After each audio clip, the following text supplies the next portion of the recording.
Hello and welcome. Happy Sunday, everybody. Welcome to the first rebirth episode of Creative Connections Open Mic.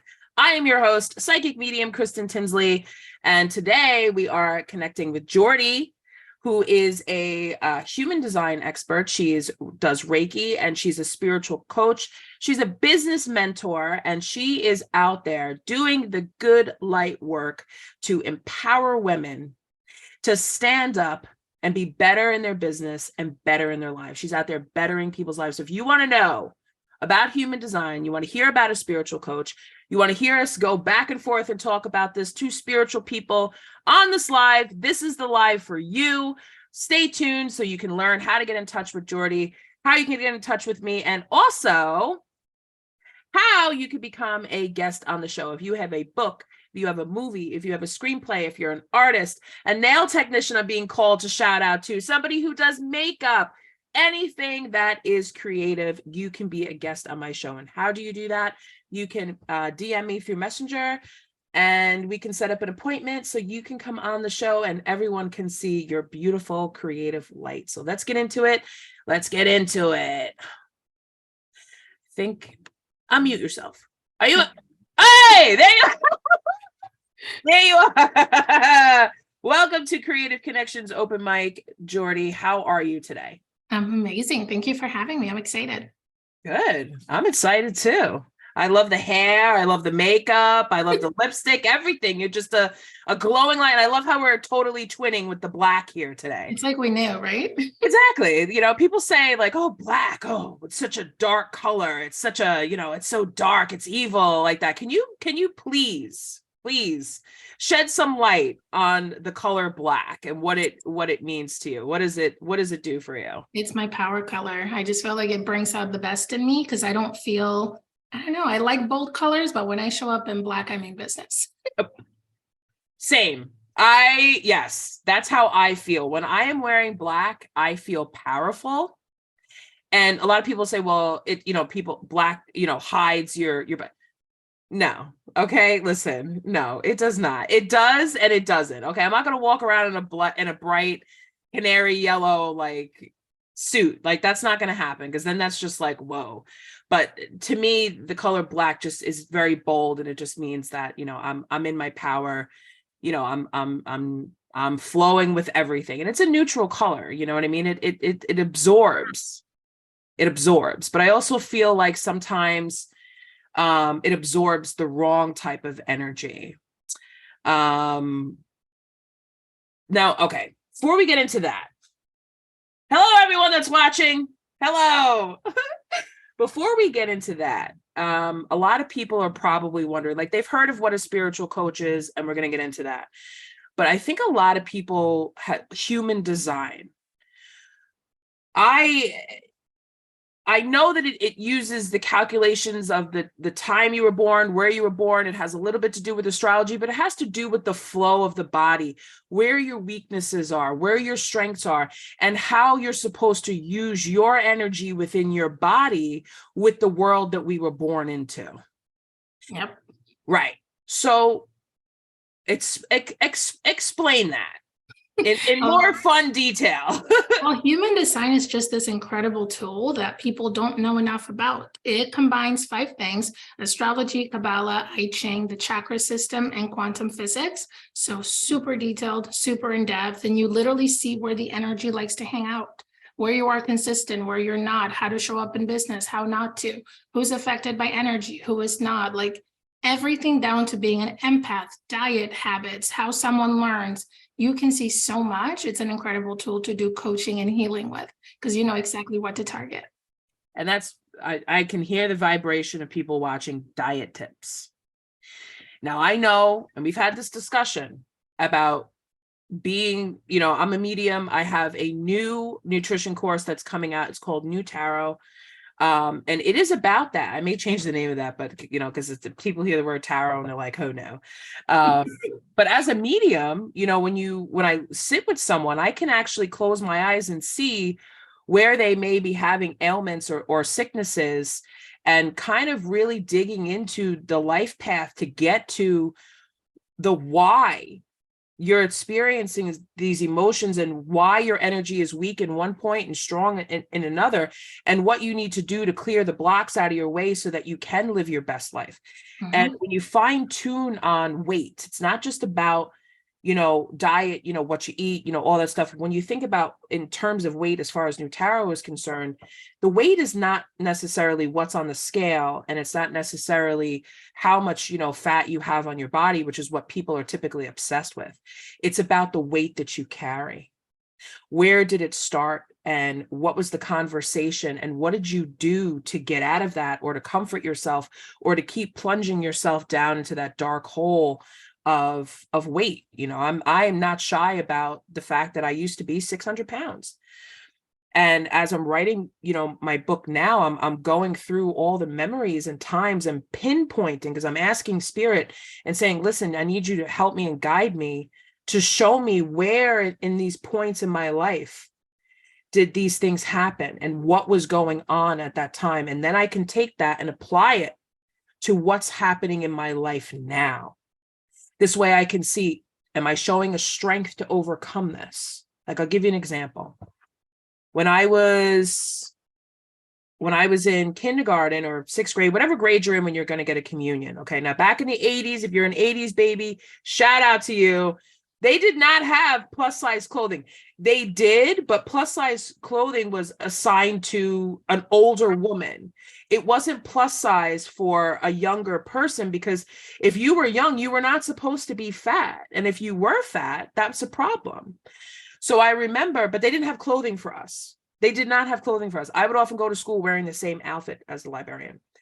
So when I asked Spirit to bring me back to a point as to when the weight, the eye-opening weight that was on the scale, what was going on, what was happening, it brought me back to a time when I was in Macy's, and my stepfather took me to the store to buy a dress for my communion. And he was walking through the aisles. Where's the wide low dresses? Where's the wide low dresses? And like, everybody was like, kind of like looking at him and laughing, because number one, it was uncomfortable. And number two, you have this big man walking around asking where the dresses are. And I was mortified and embarrassed, but people were probably thinking, is this guy a cross-dresser? Or, why is he walking around like that? Like, he probably didn't even realize he was doing that. But then I remember being shown this dress that was black and gold, which is not something you would wear to communion, and trying it on. And then I couldn't get it off. And the bow that was on the side of it broke. And I remember, he brought me out and embarrassed me and said, oh, she ripped the dress, or she did this or whatever. And the woman just looked at me and she said, oh, lots of soups and salads for you. So then that turned into, well, okay, if I eat soups and salads, I'm going to lose weight. But what was going on at that point? I was embarrassed. I was being shamed. And now when I think as an adult now, I don't feel ashamed or embarrassed. And I know that soup and salad is not going to get me to lose weight. But what needs to be shed at that point was the false information and the embarrassment that came with that. So now when you think about human design, when you do a chart for someone, where would an energy like that be stored in someone's body that you would pick up on? Emotions, or having too many centers that are open, where they're just taking energy from around them and amplifying it. Because what happens with open centers is you internalize the energy, and you're like, something's wrong with me, and you want to hold on because it's safer with what you know than with what you don't. Now, when it is emotional, inner child, it's always about the inner child. And here you are telling this story of being shamed and put on display. And I mean, imagine how a child who doesn't have the words, right? Because you don't know how to express big feelings at that point. How would you interpret that? A child is the worst interpreter in the world. So in human design, it would just be pulling the chart and seeing, is this emotional, or is this holding on to something that doesn't belong to her? Either way, we would talk through it and through a line of questioning, get to the root. And once you see it, I mean, like you said, it's not soup and salad. It's not diet. A lot of times it's a spiritual problem, an emotional problem. The way that you were just brought up, like, you didn't know better. We didn't learn these skills, right? Yeah, so the tool helps, but it doesn't fix it. You know what I mean? Fix it, right? You still have to. And that was the same thing with weight loss surgery when I had weight loss surgery, because it came down to, okay, this is the tool that's going to help you. but it's not going to fix it. It may take all the weight off. And when you take all that weight off, you're forcing somebody, like you just said, into the unfamiliar, what we don't know.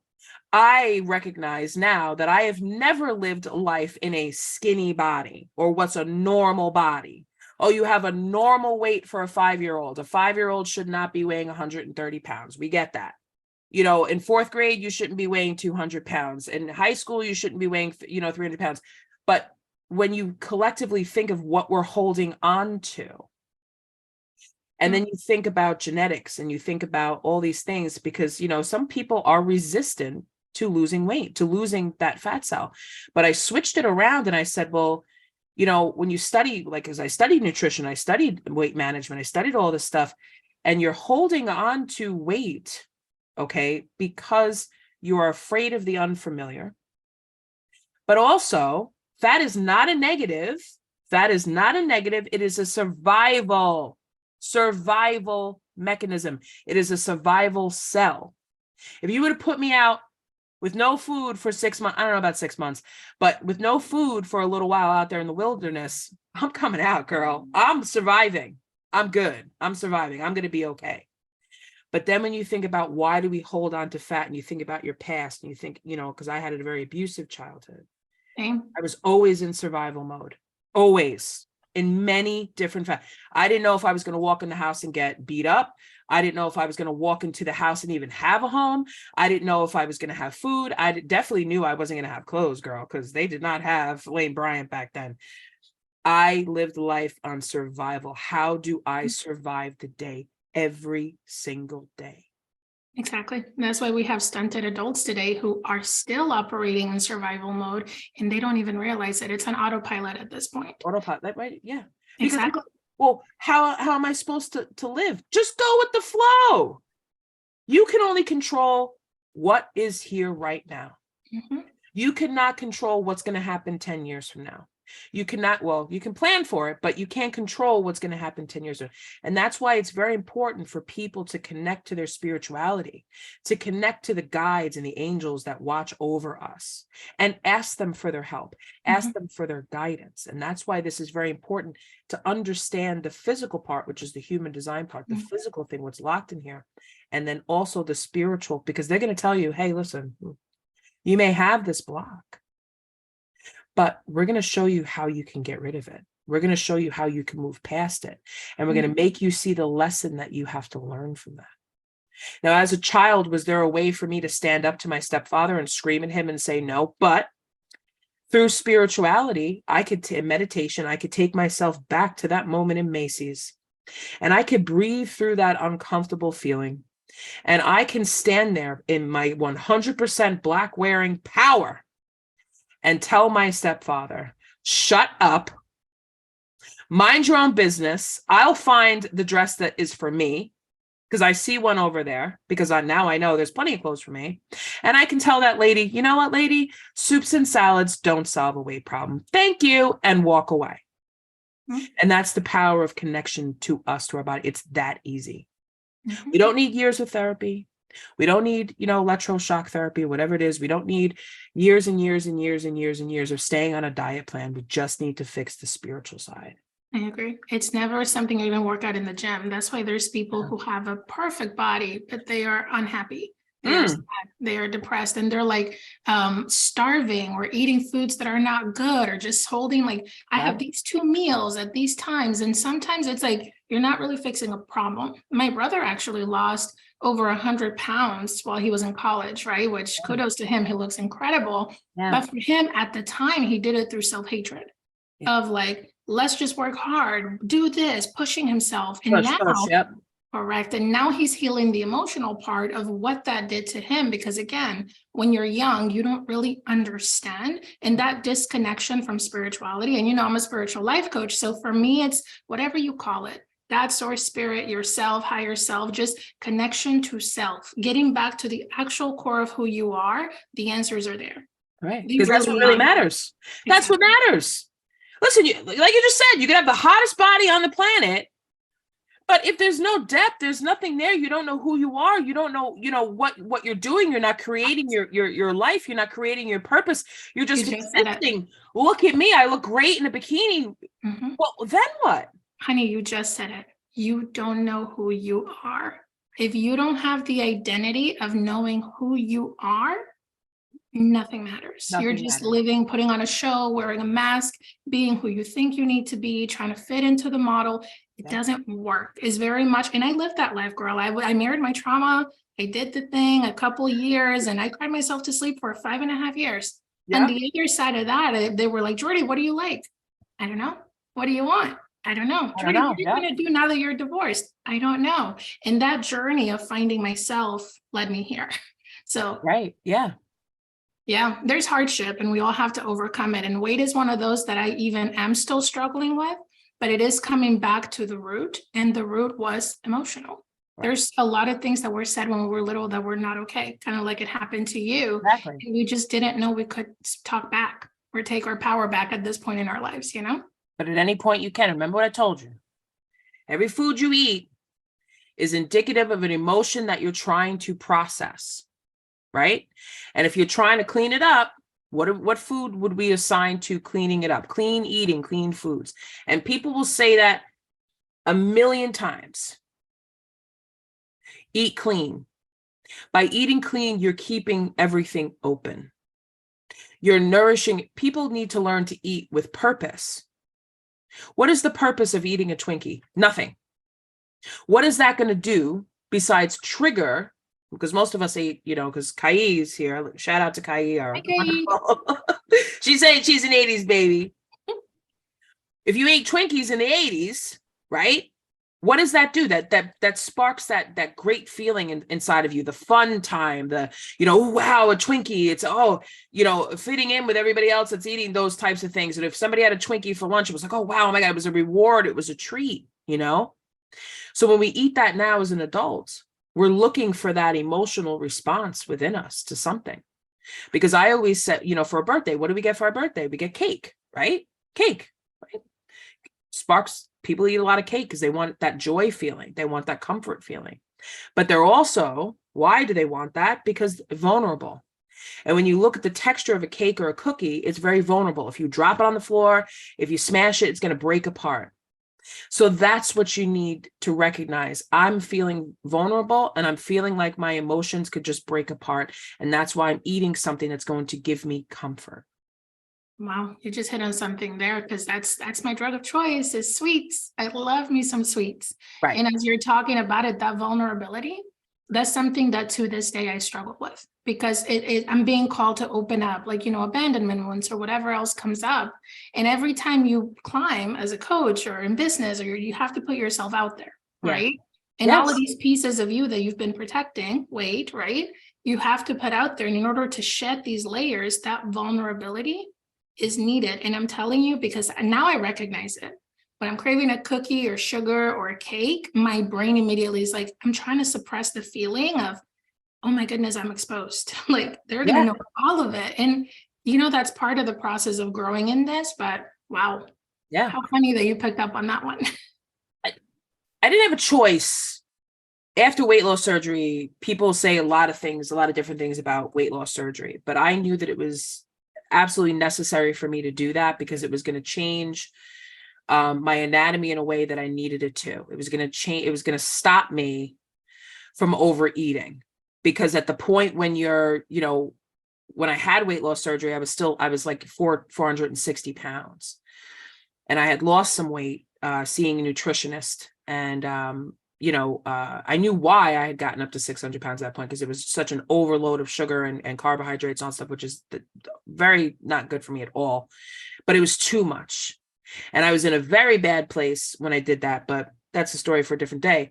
But I realized having weight loss surgery made me very aware of, you're eating too much and you need to stop. Why are you doing that?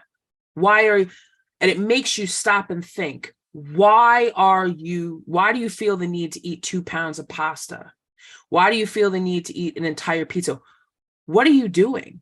And it makes you stop and think. And I'm not saying that, people should go out and have weight loss surgery. For some people, it is an absolutely essential lifesaver. The only thing that the weight loss surgery is going to do is going to heighten your awareness to what you're eating, how you're eating it, how fast you're eating it, and how much you're eating. But it's also going to help to get the weight off a lot faster.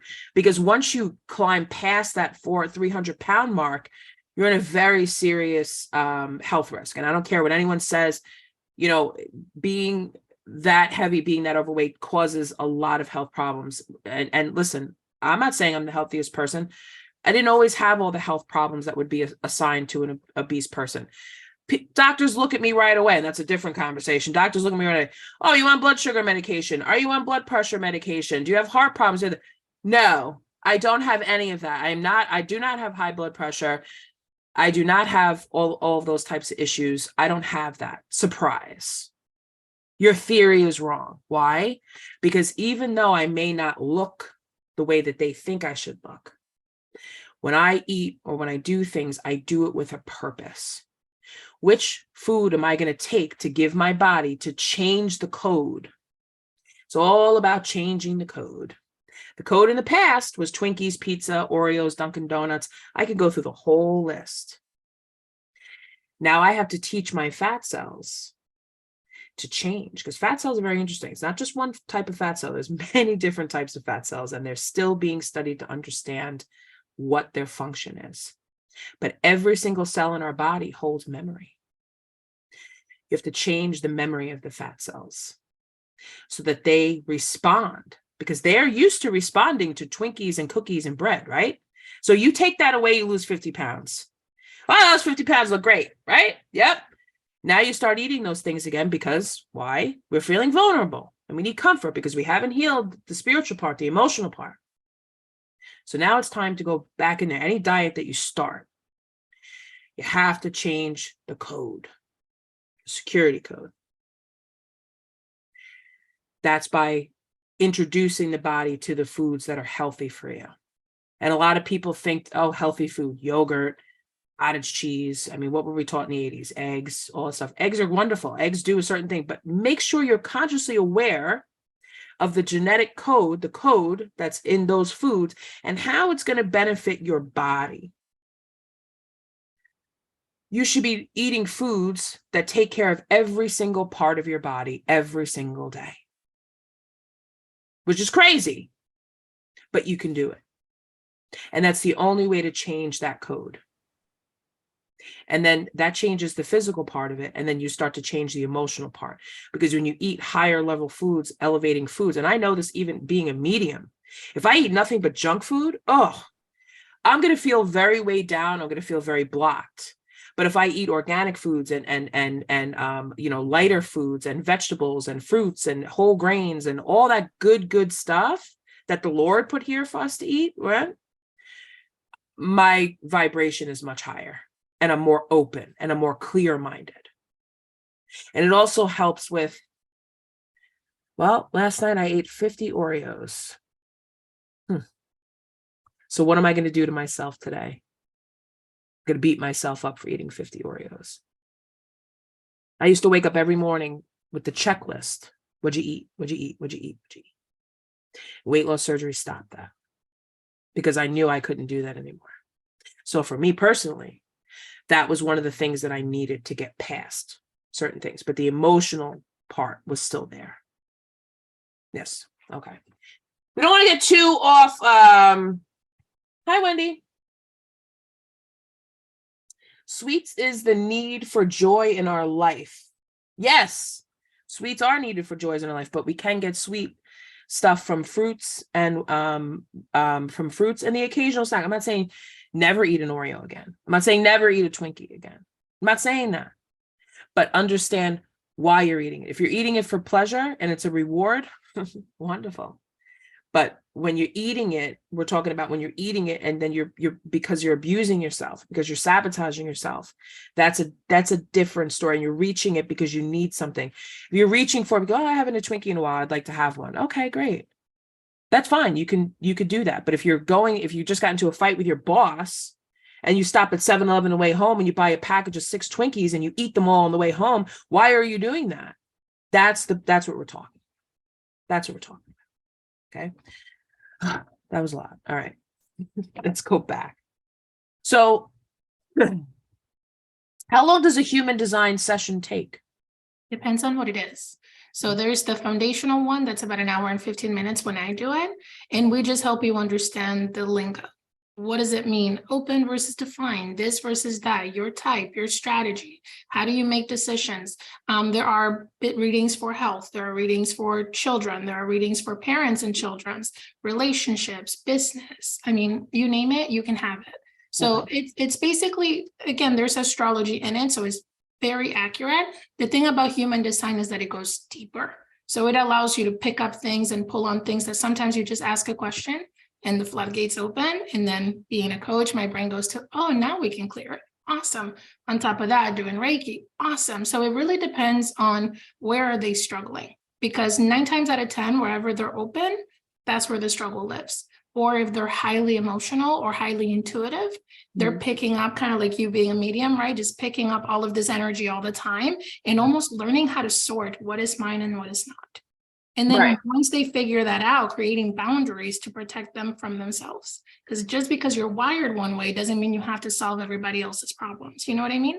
Exactly. Well, I mean, I think that a lot of mediums would agree that we tend to channel and we tend to book clients for readings that have had the same type of life or the same type of issues that we have. So understanding when, because a lot of the times I find those types of sessions to be very healing.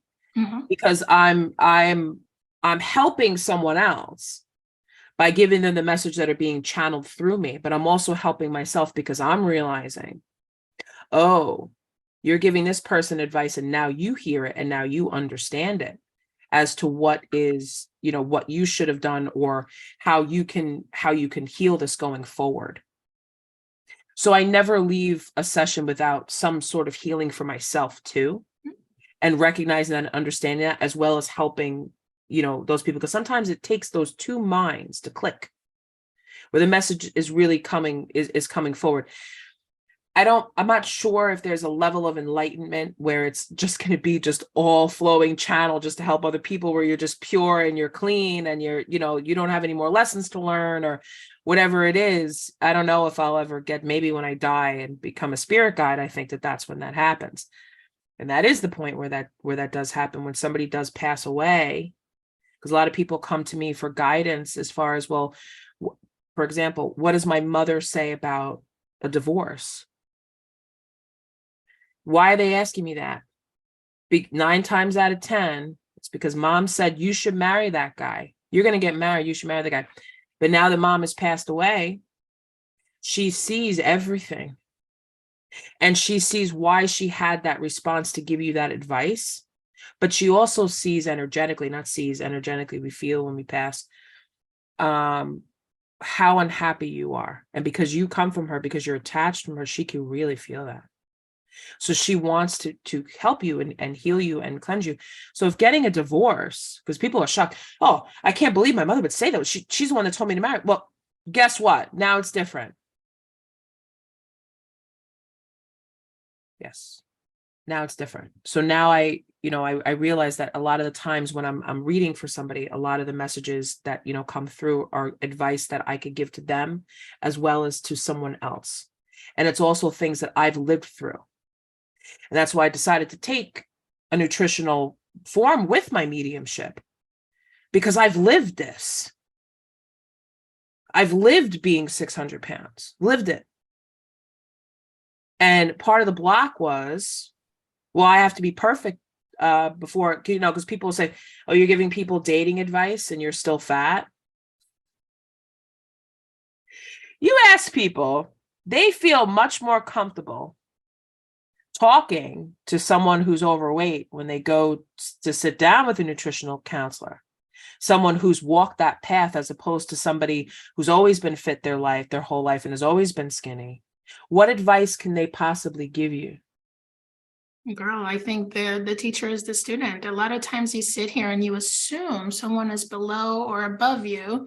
They don't know. They can't give me advice, and that we're all on the journey. We all have things to heal. We all have things to work on. And that's 2 things that two things that I live by. Number one, everyone's my teacher. So every client, trust me, I'm always learning something for myself. Number two, you attract who you are. Every person you come into contact with that's in your frequency, even if they piss you off, that's you too. There's a part of you that pisses you off. There's a part of you that you haven't looked at. There's a part of you you haven't worked through. So becoming the observer and just kind of witnessing the thing, like, yeah, I'm the teacher and I'm sitting here like, yeah, human design and we can fix this. But believe me, I sit with that myself after. And I'm like, what was in that for me? Because a lot of times it's just through observing someone else, you see yourself. A lot of times we don't really see ourselves. We see ourselves in relation to other people. So believe me, I hear you. But Powerful. the person who you think can help might be the greatest teacher in your life. Yeah. So, spiritual coach and how it relates to business. Give us an example. Give us an example of the difference between, I mean, you don't have to go that far. We've all seen coaches. We've all seen those coaches that get in there and they're like, you're going to kick today's ass and you're going to fight this and you're going to walk in there and you're going to do this. And and every day it's some sort of like weird, not weird, but like some sort of quote or some sort of thing. Do you really think that motivates people? No, I think real, like being open and showing the world the real is what motivates people. I mean, at least for me, I follow people who I've seen their journey. I've seen what they've been through. They openly talk about what they had to overcome, not the people who just showed up fit and they're like, here, eat this and you're going to lose weight because like it's not real. They don't get it. So example as far as like how business and is that what you're asking? Like, yeah, like how does it like in business? Right, if they were to take a different route, like as opposed to watching somebody on Instagram who I made $56,000 this month, and this is, you could do this too.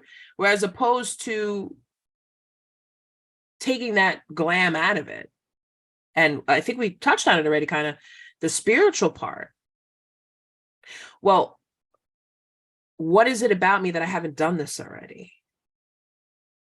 Because I feel like a lot of people, once they sit with someone who, like Kai, who does come from a spiritual place, and like you, who does say, well, okay, there's a reason why you haven't written that book yet. There's a reason why you haven't, or you've written the book and why it's not selling. There's a reason why you went to the store and you bought all the equipment for the podcasting, but you haven't plugged, still fresh over there in the box. Your cat's enjoying it because he's ripping up the cardboard, but you haven't opened it up yet to put yourself out there. And I feel like that's a lot of the things that a lot of these coaches don't, they're taught, they take a course and they're taught how to, but they don't go too deep. Mm-hmm. Now, when you have a client that comes in for spiritual coaching, because a lot of people wouldn't even know how to approach that. How do they approach you for spiritual counseling? It depends on how they find me. Sometimes they think it's about business, but like you can't be an out there entrepreneur until you master the in here entrepreneur. So it kind of leads to spirituality. If they come in confused of like, what do I believe? What is my purpose? What do I want? There's layers to it. Like the first step is how connected are you to yourself, source, whatever you call it, right?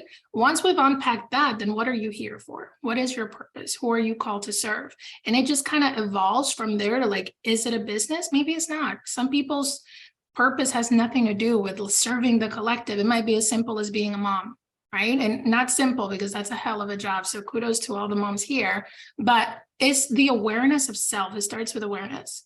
And then once you have the awareness, having that connection and trusting yourself, and then overcoming every limiting belief. And as you start walking, a business might unfold. And that's kind of how it evolved into like mentoring around business when really it's about a spirituality. But my lifeblood, I call it the little Jordies. It's literally any version of me that is or has been, because I can relate. I understand that feeling of not knowing who you are. What am I here to do? Do I start a business? How do you even do that? And there's so much that I've learned along the way that I can impart. So it's just really been evolving. It was never the plan. I was working corporate, happy 9 to 5, and life had other plans, right? So through healing and breaking down and unlearning, I found me.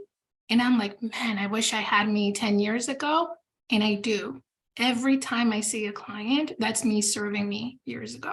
So it's a beautiful synergy, and it works, even though it doesn't make sense that it works together. You know what I Right, mean? exactly. Because some people will think, well, I see so and so making so much money selling candles, okay, on Instagram. They're telling me that they're making 6 figures a month selling candles.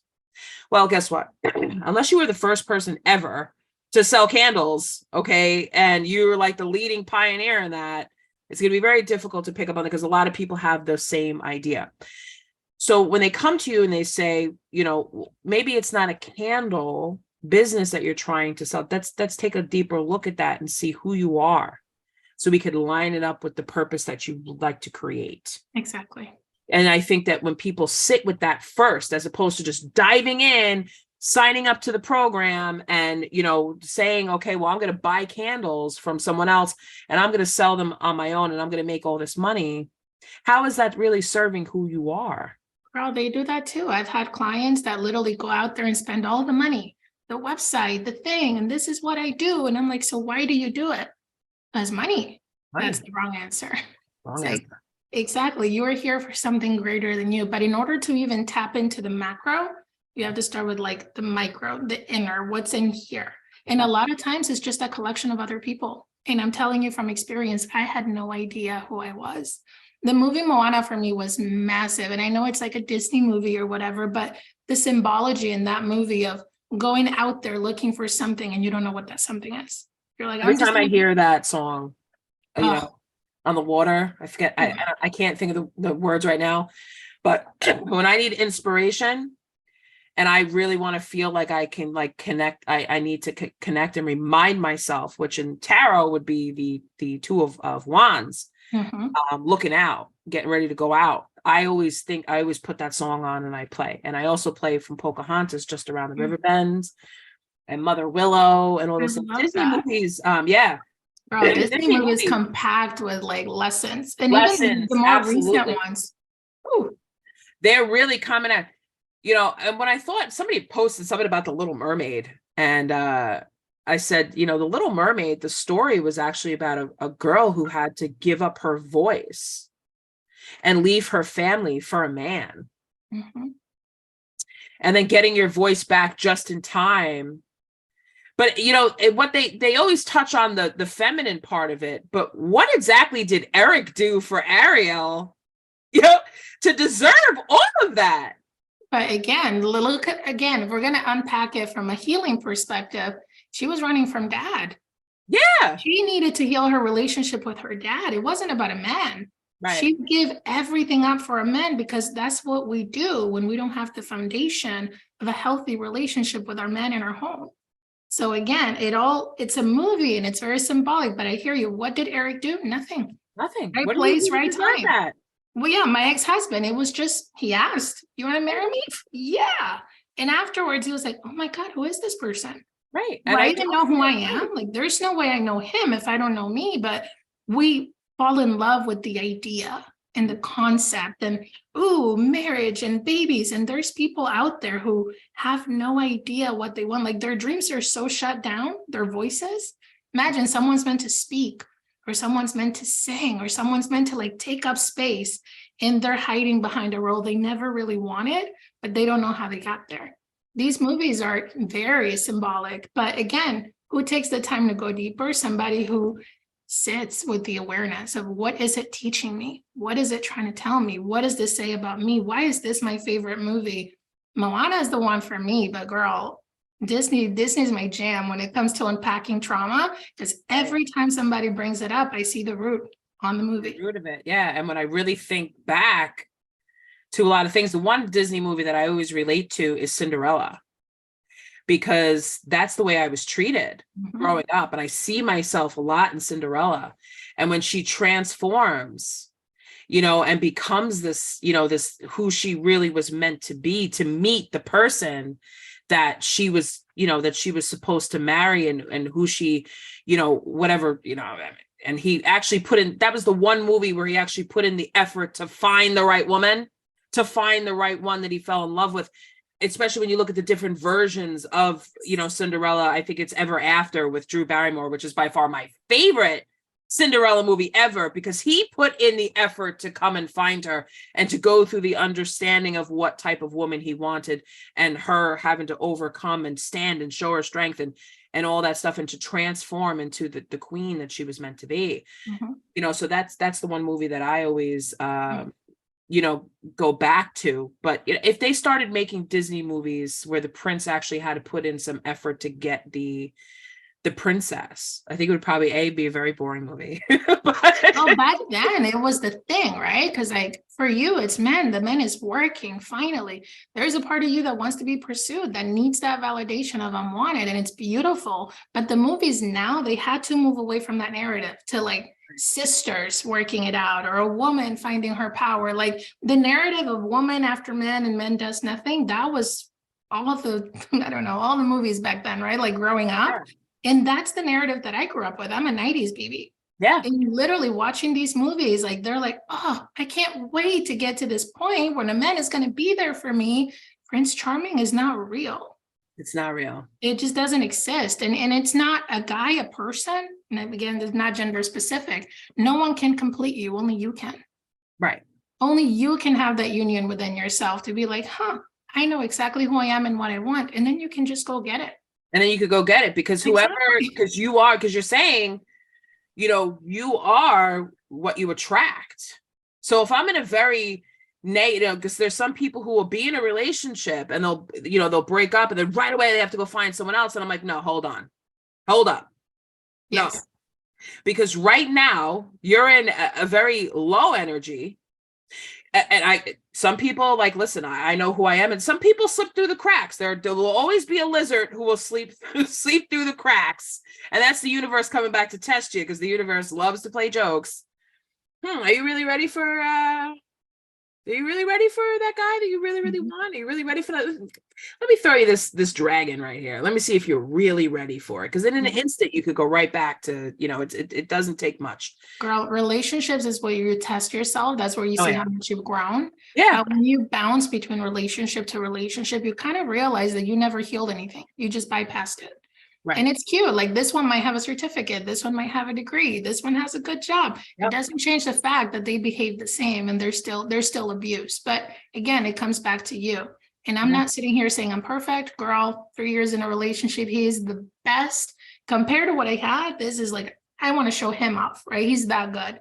But it doesn't mean that I still don't have work to do and that it can't get better and that our relationship can evolve. And even if he's not the one, when I get to where I'm supposed to, the right person will be there, because it's always me.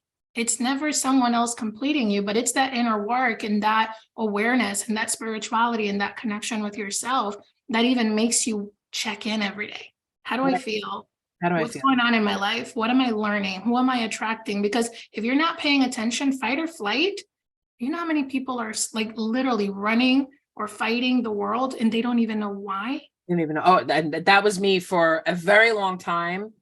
Where immediately when I would meet someone, especially men, because I had to heal that, and I'm still working on that, healing that part of how I respond to a man. Because I, grew up thinking, first of all, I was told, because I was mixed, that I would never find love and I would never have love because nobody would ever accept me because of that. And when you're told that as a child, you build up those defenses where automatically I just thought, well, I'm never going to have a relationship. I'm never going to get married. I'm never going to have children, all these things. And I even hate saying that. Universe, I'm just giving an example. Because it's like, I hate saying those things, because how ridiculous is that? It's very ridiculous when you think that.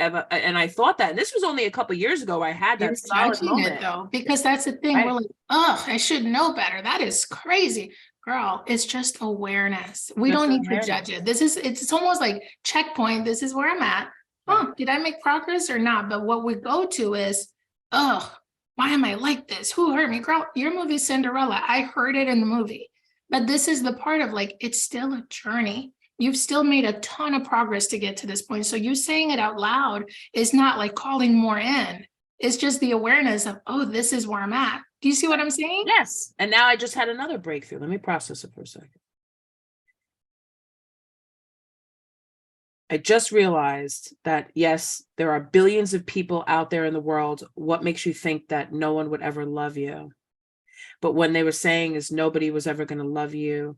Nobody was ever going to love you the way that we loved you. And that was in a toxic, negative way. Girl, that's deep. Because how could my stepfather, who didn't love me, who abused me and hit me and said all these horrible things to me. Mm-hmm. You know what? No one's ever going to love me like you because I deserve better. And it's not a guy that's coming after you, honey. It's you coming after you. Like, it's the symbolism. It's cute that we believe in this Prince Charming. It's not him. It's you. You're the charmer. Exactly. I still get, and I feel like, because some people say, oh, you're too picky. If you want a man, lower your expectations. No, it has to be. I don't go for the guys that are around my general energy field, because while I'm healing, I'm attracting these types of energies. So it's what point in my life, what am I working on now that is going to show up and be attracted? And then, I find that a lot of guys, because I always say to myself, well, everybody's married or they have relationships. Of course, they're married and they have relationships, of course, because I need to heal that one thing. If a guy is married or if a guy has a relationship, not available, move on. It doesn't matter if he's cute. It doesn't matter if he's flirting with you. It doesn't matter any of that stuff. He's in another committed relationship, move on. Not that I've ever done we that. created unconsciously, because you've created a life where it's never available. So why bother? That can change the moment that you You're right. We do that. We do Exactly. that. Correct. We do it. And then we're like, that's just life. That's your reality. But it's that awareness that makes it be like, why do I do that? Why am I telling myself it's not available?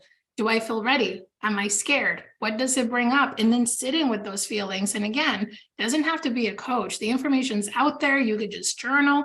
A coach just saves you time. They really do, because they just like reflect what you're saying back to you. And if you were watching the video back, you would hear it. Yeah, I hear it now, loud and clear. Yeah, you're attracting, so I still need to heal that.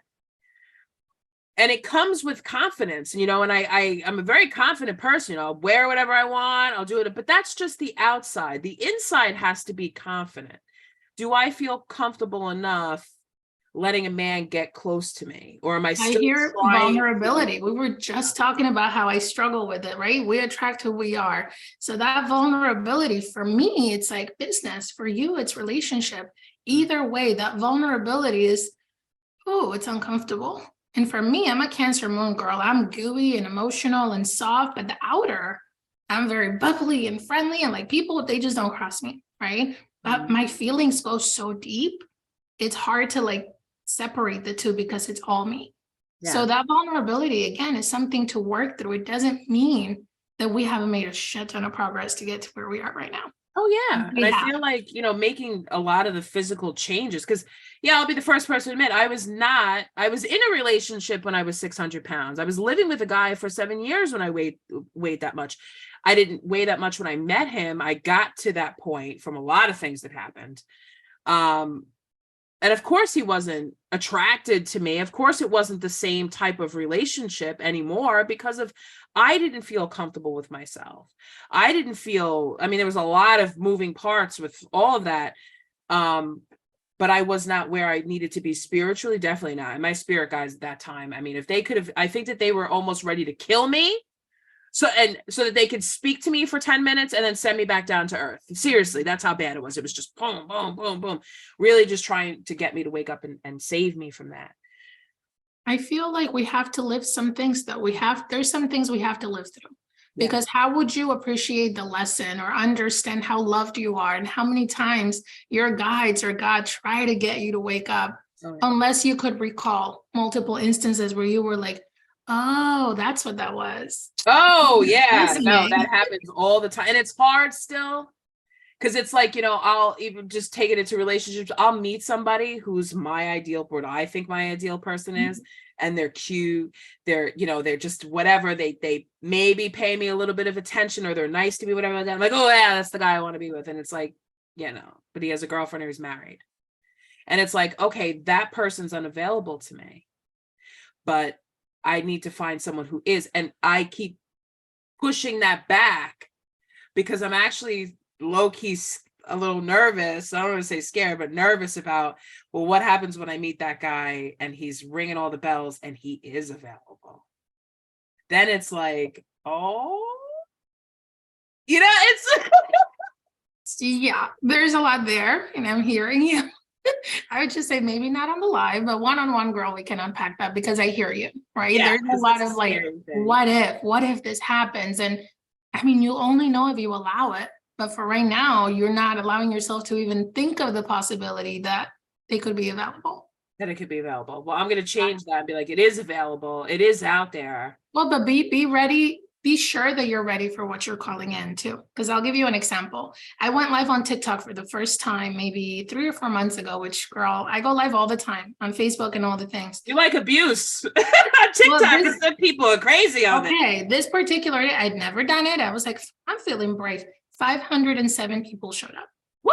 And I'm just sitting there like, and I'm still going, hey guys, talking. And then my ex popped in.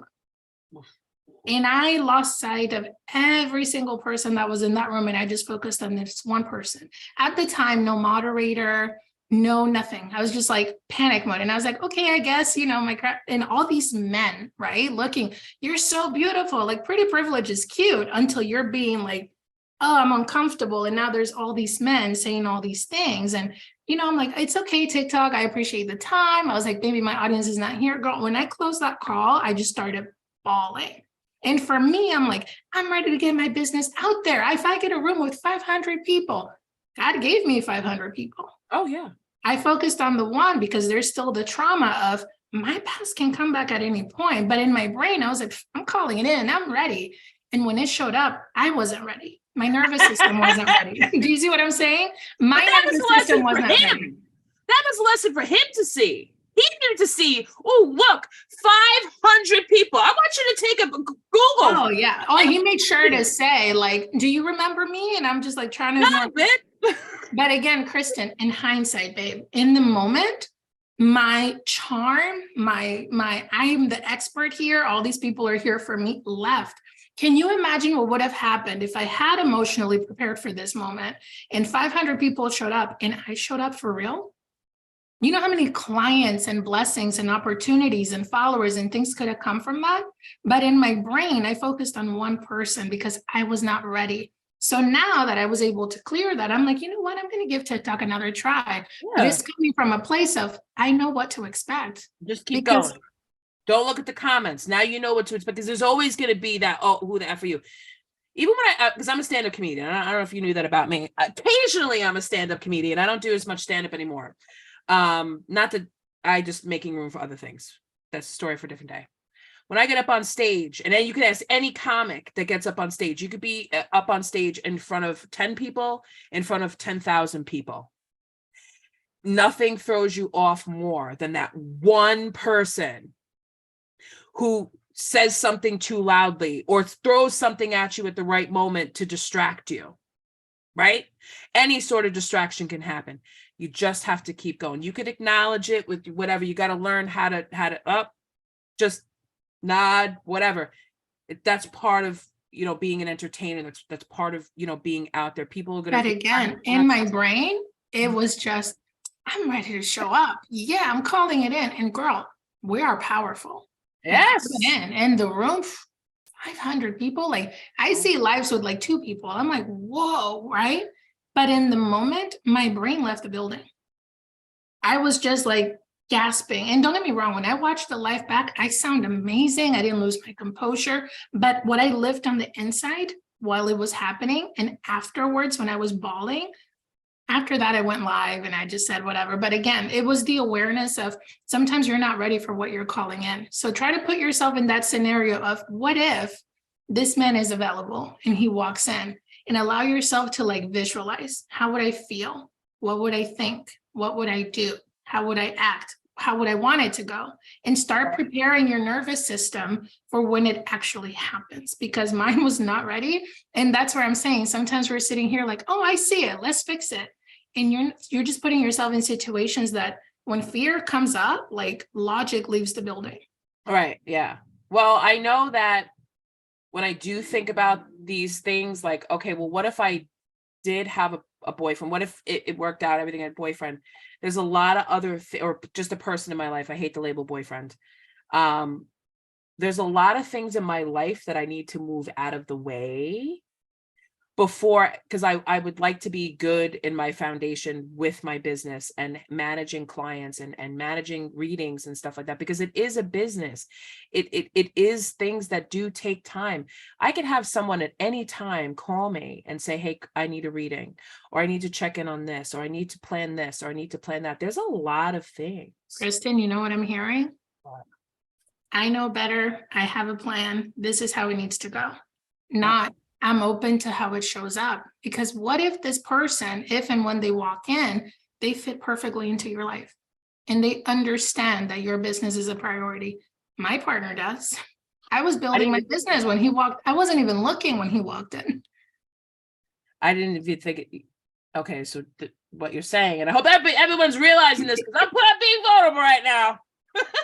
Well, it's just the awareness of sometimes we just have this idea of how it should be, or a plan, or an expectation. And that's a way for me to push it off again, because it's like, oh, well, everything has to be because it has to show up like this. That's like people who say, I need $10,000, but in your brain, it has to come from my business. So like if a friend wants to give you money, or if the universe blesses you with something, you won't receive it because it didn't come from your business. Sometimes we're so attached to the how and the plan that we lose sight of the actual goal. The goal is, there's a part of you that's like, yeah, I'm ready for a boyfriend, but no, he has to wait. What if it's in your universe right now and you just can't see it because you're not even entertaining the possibility that it could be?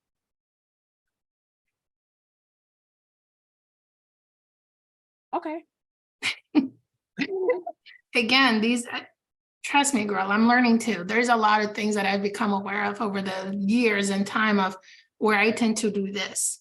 Sometimes we just have to do this. I always tell people, come in, Will.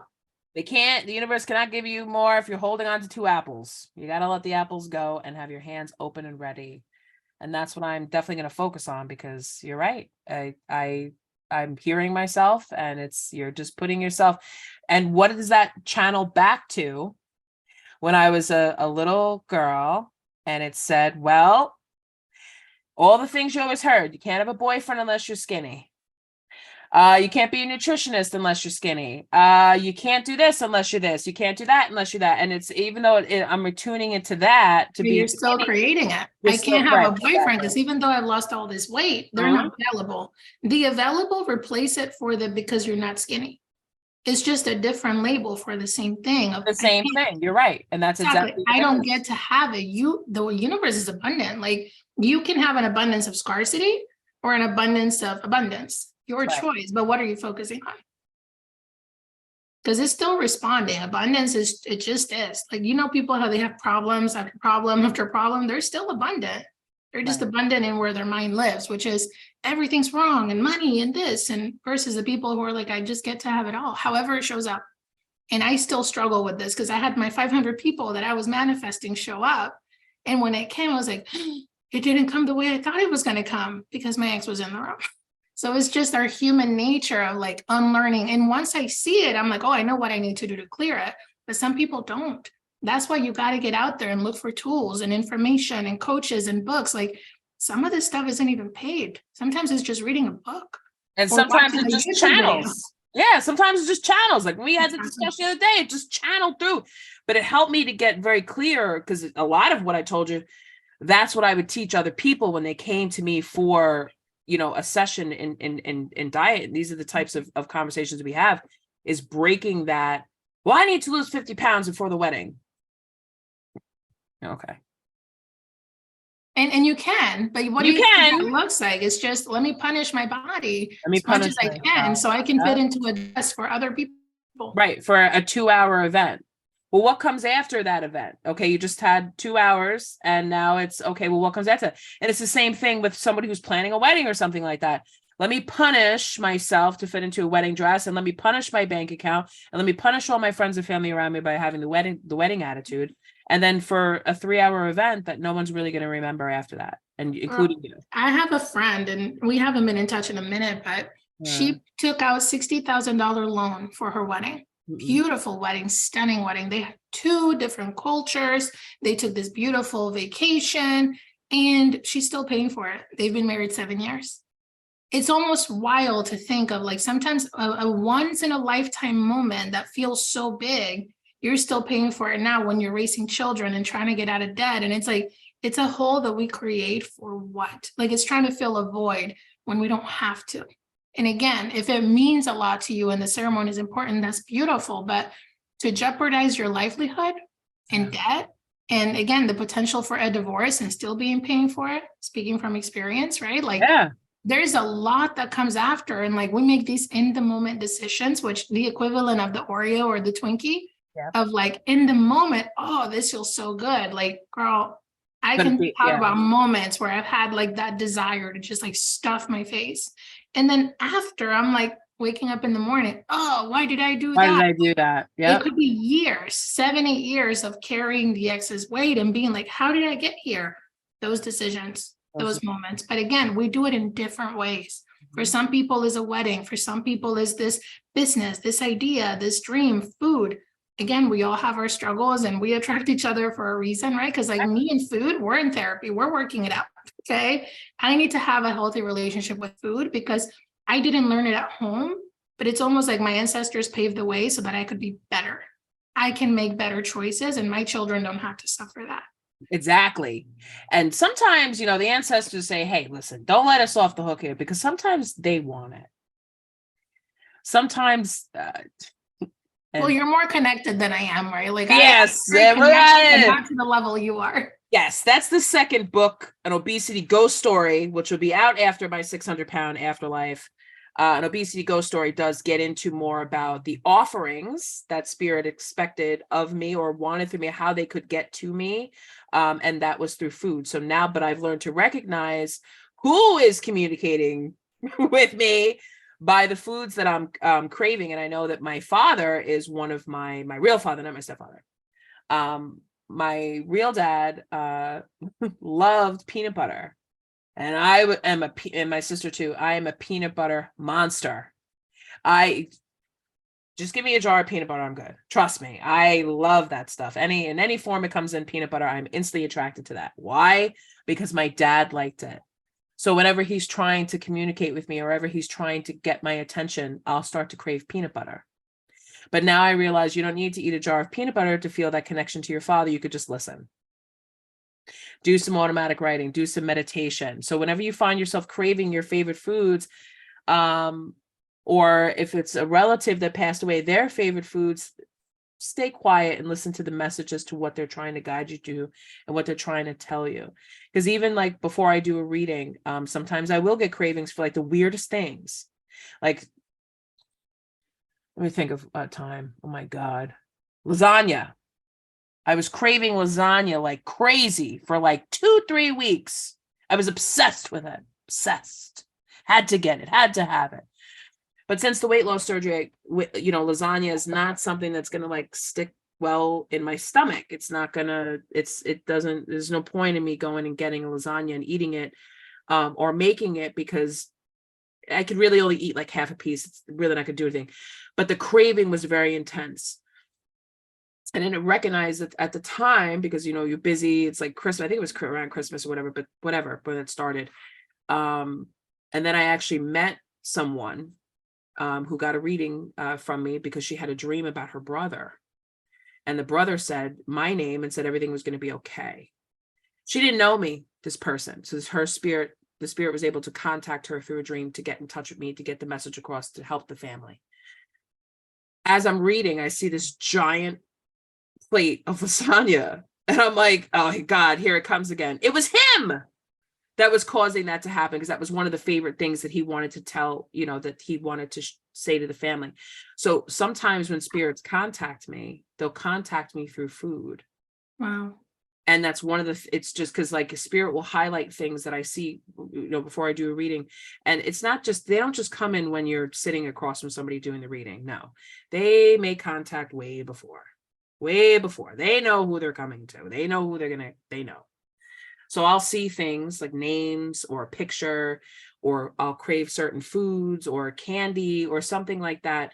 so that I can tell the person that I'm reading for, hey, by the way, your ancestor loved cinnamon red hots. I don't know why I just tasted that in my mouth or why I see that. So I don't know if you have a relative who liked cinnamon red hots, or somebody who's watching like cinnamon red hots. I don't know, but I just see red hots. It could something like that. But cinnamon also, helps. I don't know. It does something with the energy when you do readings. So there's a lot of different things that happen. And once and a lot of mediums will tell you that, a lot of them have had addictions, alcohol, drugs, food, a lot of stuff, and they didn't never really realize that it was the spirits asking them to make offerings. So yeah, but I'll go over that at another time, because I'm still trying to understand that. I'm still trying to understand, like, wow. I love witnessing it though, because it's almost like I'm learning just by being in the room, it's really cool. I think the gift is so beautiful, and I've been told I'm a medium. I just never have fully opened up to it.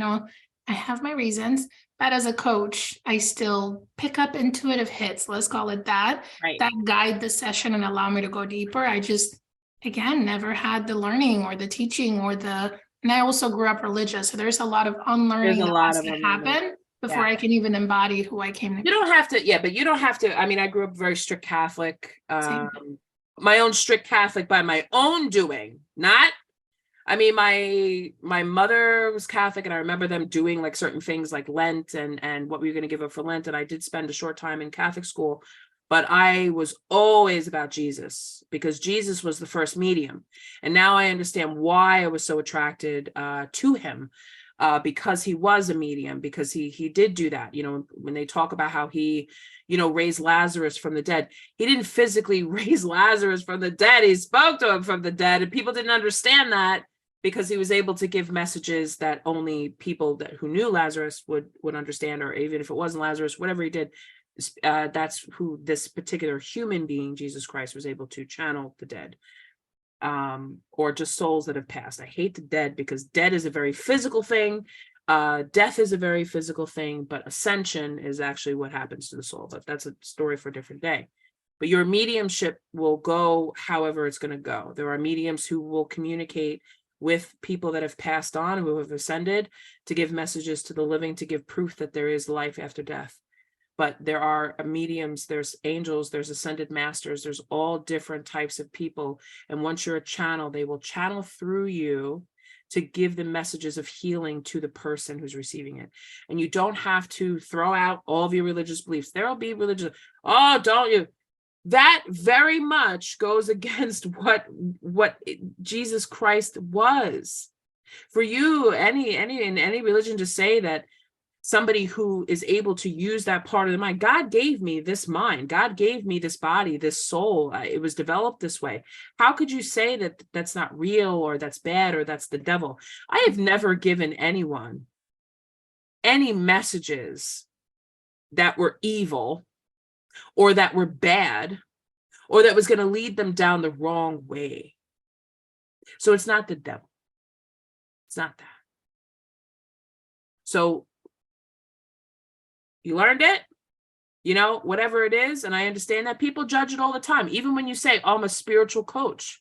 Oh yeah, every time. And that's the thing. It's the people, there's certain levels for everything. Because if you had told me in 2016, when my divorce happened, Jordy, this is going to be you in 2023, I would have been like, you are crazy.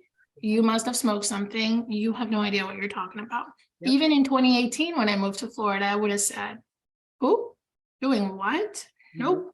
But now this is who I am. So it's one of those things that you don't really understand it until you have to, and you don't really have to get it, and that's okay. But when my students are ready, I'm there. They'll come. Exactly. And they're not going to care about. What I'm very happy and excited about is the fact that spirituality and manifesting and mediums and psychics, tarot readers, they're all out there, and they're all very different levels. And I can look at these girls, because mostly girls out there reading these tarot cards, and it's like, that's how I started. During the pandemic, I literally looked over at, where are you? This is my very first deck that I had. She's wrapped up in this little thing. And this deck of cards sat on my table, in my apartment for years. And it was just something that I just moved around and moved around and moved around and just, oh yeah, it's a deck of.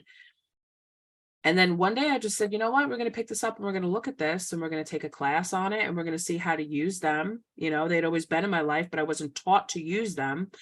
And that's what woke me up, and then that's like the signal to start to open things up. And some people read tarot cards in very general and they just kind of repeat back to what the card means. Mhm. But it's actually meant to be used to help you to focus so that you can channel the messages through what's coming.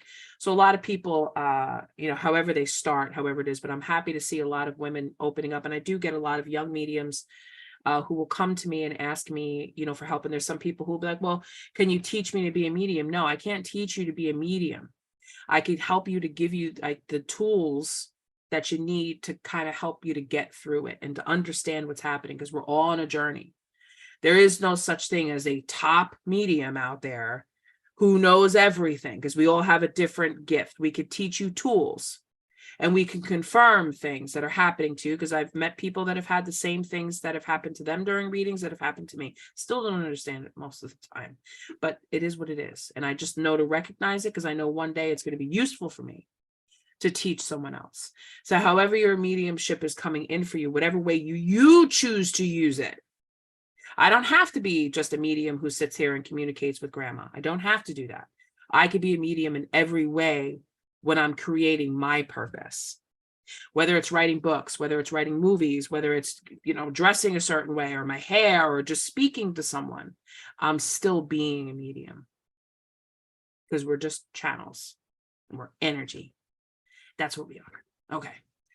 So all that said, how do people get in touch with you if they would like to book a human design session or get some help with spiritual life coaching?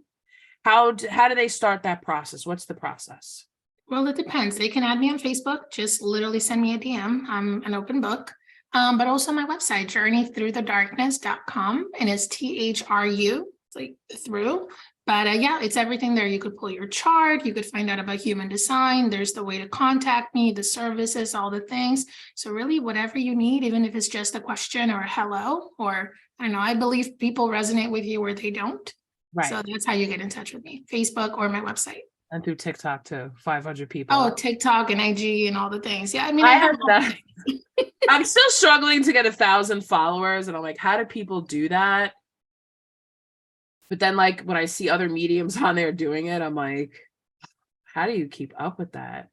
Because all these people are just asking like all these questions and all these things are like flying by, and I'm like, dude, like, I don't know if I could. I mean, I know I could, but because it's only going to be the people who see. But again, I just want to point it out. You're creating a situation where you can't hit 1,000 because you're thinking of, oh, how do they even do it? That looks like a lot of work. I don't really want to deal with that. But you could, and it might be your version and it might be amazing. And there's people who are going to gain. Here's the thing. What's meant for you won't pass you by. Right. So whether that's on TikTok, on here, on Instagram, or anywhere, when they see you and hear you, they're like, that's my girl. So why not TikTok? What if there's people waiting to hear from you on TikTok and you're putting a barrier between you and them? Right. So it's because it's kind of like, well, I also have a thing with, which all relates back to that point of being ready or having to be a certain way or certain things. And there's been these, blocks where it's, oh, you have to download this thing to create this type of post or this, that. And I feel like a lot of those things just kind of keep you further back from doing what you're supposed to be doing, because it doesn't have to be a fancy video. It doesn't have to be exact. Those are distractions. The message is the message. So now I take it more of an approach. If I have something to say, I just say it. Mm-hmm. Or I just post it or whatever it is. I don't have to distract myself with making it look beautiful and music and all this stuff, because that's not me. That's all pizzazz. If I'm honest, the videos and the things that do the best were the days I wasn't wearing makeup, where I just did it on the fly, where I said something funny, like they were not planned. My greatest videos that I spend weeks putting together and they tanked no one resonated because there wasn't the real. People like real. They like a human being who like speaks to them. And a lot of times we sit here and we curate it so much, we lose ourselves. So perfection, Yep. distraction. That's Same another thing where it's like, all right, I can't go live today because my hair is not done. thing, I literally. can't. And it's like, you know what? Sometimes you think of the greatest things and you have these moments and you have these things that you're, whatever, whether it's for you or for someone else. Now I know it's for Yeah. both of us. And it's like, all right, well, I'm just going to turn the video camera on. I don't give an F what I look like. And All just, the time. you're right. And now you're right, because I'm a Sagittarius, right? So I don't like to plan things. Right. I don't like to plan. I hate plans. When I somebody don't asks either. me like, oh, let's make a plan. And I'm like, Girl, if you go on my Facebook right now, there's lives where I look like this, there's lives where I don't. There's lives where it was just off the cuff, sitting outside. I just need to talk. And those are the best ones. It's just when I had something to say. Like, it's for someone, it might be for you. There's moments I black out. I'm like talking and I'm just like blah, blah, blah, blah, blah. yep. And at the end of it, I was like, I don't even know what I said. I just needed You're that. channeling. You're channeling. Consciously, yes. Unconscious channel. Yep. Well, that's what, if I were to sit here with a notebook and sit there and write, automatic writing, it's the same thing with automatic talking. It just depends on, how you do. And there are moments in my life, but I also find with the most people that I resonate with, there's a guy on Instagram, I think it's BWB Positivity. He always, whenever I go on Instagram, and he pops up, the message that he's telling me that day is exactly what I need. So it's like, all right, well, if he's showing up and he's doing that, and yeah, he's got his costume on and he's got his fan and he's got his cup of love. I love this guy. I love him anytime. It's just, I just need it. Kristen, you are excellent at this. You're doing it right now. If you just did this on TikTok on a live, people would love it. Would love But it. again, we need 1,000 followers and I can't have it. Girl, you could have that tomorrow. Watch it go viral right now by just turning the camera on, saying what's on your mind, and then those people can find you. Okay. And I'm gonna start doing that. I'm gonna start talking because my TikTok is I do a lot of tarot readings on there. And I do thank you for calling 1-800 You're Dead. This is Kristen. How can I help you? And I talk about medium facts, about mediumships, and I talk about, stuff like that. But that's, listen, I think it's entertaining and people find, that to be very entertaining and great. Oh, hey, I didn't know that, because I aim to educate people about mediumship and about psychic abilities and about the way it really works from like a real person, how it works for me, and there may be other people out there who, are going through that and they didn't know, and I had that happen to me. So, but yeah, I could, talk more about, my daily life and my thoughts and what's coming up for me. Girl, even pieces of this live that we're doing right now. Oh, I'm going to do just that. Snip it and literally moments where you were just flowing, and somebody needs to hear that. Just like you said, somebody's craving red hots right now. Maybe that's someone on TikTok and they just need that snippet of that video. That snippet, like, yeah, this is for you. Yep. Exactly. Yeah, because it's like, I mean, listen, I don't, red hots. I don't know, red hots. It just popped in. I don't know. Somebody out there, it's for someone. Who knows? So, all right, great. So I'm definitely going to put your when we post this, I'm going to put your website and people can come on there.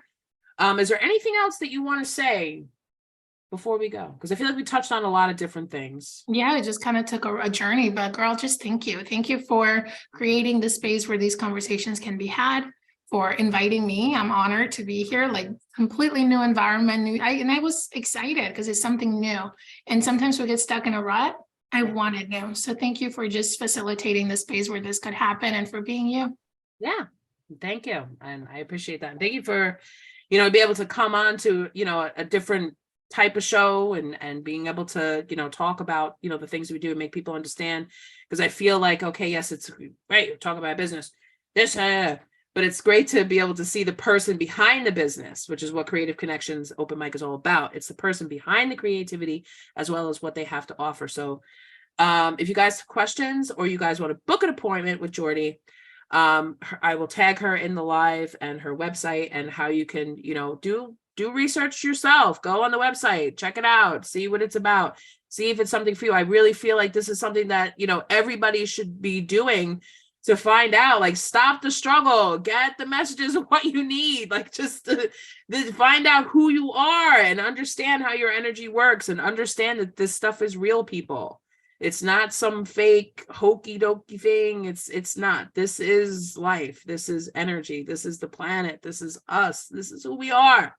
This is the I am that will get you through anything you need to get through. Okay? Thank you very much to my very beautiful guest. Thank you so much for tuning in to Creative Connections Open Mic. I will see you again at another time. Thank you for watching. Bye. Stay there. Don't go anywhere. Hold on.